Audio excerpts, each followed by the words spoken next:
Frontline Updates, where we delve deep into military strategies and updates from conflict zones. Today, we're discussing the progress of the ongoing special military operation as of today. I'm your host, Sharifa Mohammed M.G.T. I'm Colonel A.C. Oguntoye, an infantry officer.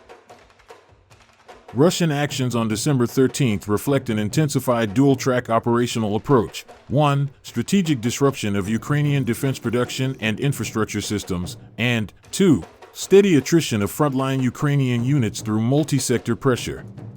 The defeated breakout attempts in Dimitrov indicate diminishing Ukrainian cohesion in encircled zones. Repeated destruction of EW nodes, depots, and artillery networks further constrains Ukraine's operational agility and ISR capability. If momentum continues, Russia will likely expand control over contested terrain through cumulative degradation rather than rapid maneuver, setting favorable conditions for winter stability or early 2026 offensive options. Welcome to Frontline Updates, the podcast that brings you in-depth insights into military operations from those leading them on the ground. Today, we're joined by Colonel A.C. Oguntoye, an infantry officer monitoring critical missions on the progress of the special military operation as of today. Colonel Oguntoye, thank you for being with us. Thank you. It's good to be here. Colonel Oguntoye, today's briefing begins with a massive Russian strike involving hypersonic Kinzhal missiles and long-range UAVs. Can you open with a strategic overview of what these strikes were designed to achieve? The December 13th strikes represent another escalation in Russia's deep strike strategy meant to erode Ukraine's war-sustaining infrastructure. Unlike tactical battlefield strikes, these were aimed at defense industrial facilities, energy systems that power military production, aviation hubs, port nodes, and launch sites for long-range Ukrainian UAVs. This indicates that Russia is attempting to simultaneously disrupt Ukraine's ability to maintain its frontline operations and its ability to manufacture or prepare the systems needed to continue the fight. What stands out doctrinally is the combination of weapon types, land and sea-based precision missiles, hypersonic Kinzhal systems, and long-range unmanned vehicles. This reflects a layered strike architecture that complicates Ukrainian air defense calculations. The intent is not merely physical destruction, it is psychological and operational, forcing Ukraine to anticipate attacks across multiple trajectories.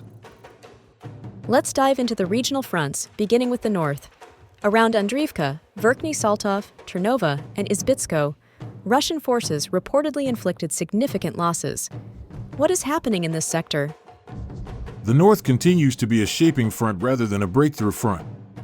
Russian forces are engaged in precision attrition against Ukrainian Eagle brigades, assault regiments, and mechanized formations. The Ukrainian positions here form part of a defensive lattice linking Sumy and Kharkiv. By systematically targeting brigade-level formations, destroying artillery, armored vehicles, EW systems, and depots, Russia is weakening the connective tissue of Ukraine's northern defenses. The loss of EW equipment in particular is impactful. Electronic warfare is essential for counter-battery fire, UAV disruption, and defensive coordination. Its removal creates vulnerabilities that accumulate over time. The roughly 200 personnel losses reported reflect the slow grinding nature of operations in this area, pressure applied until a larger weakness emerges. Do you anticipate a larger offensive here? Not immediately.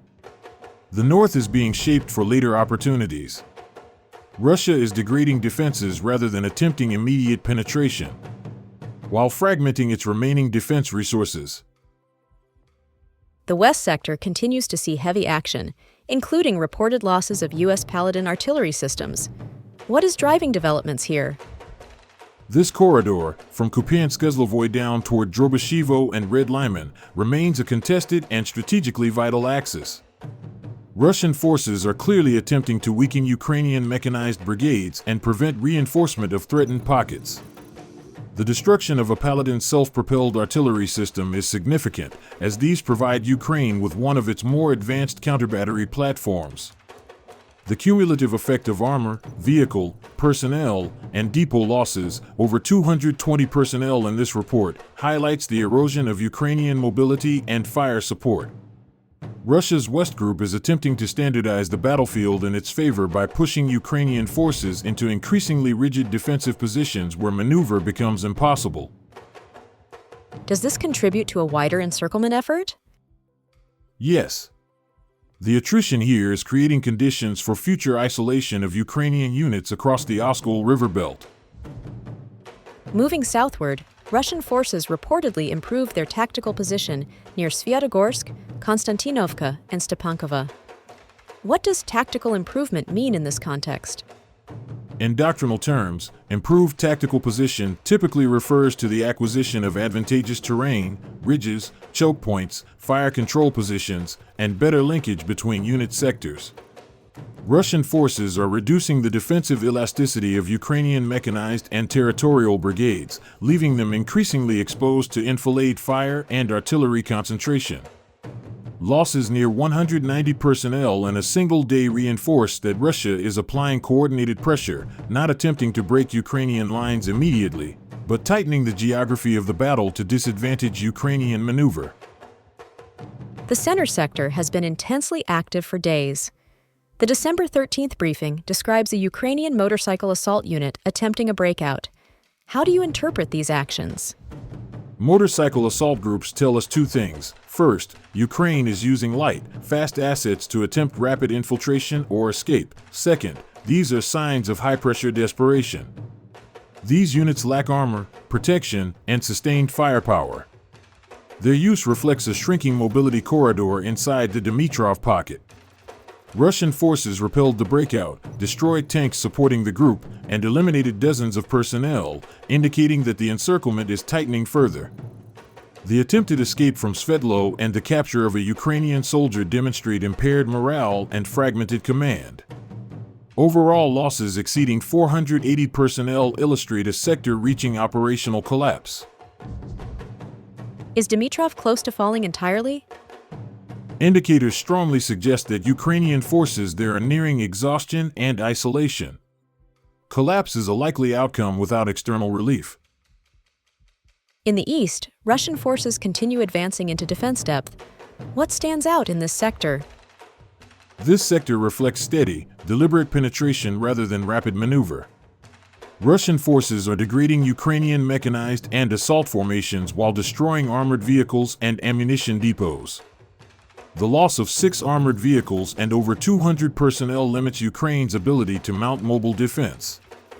As Russia pushes deeper, it systematically erodes Ukraine's ability to hold layered defensive lines. Finally, what can you tell us about the Dnieper sector? The Dnieper sector remains a pressure point rather than a breakthrough axis.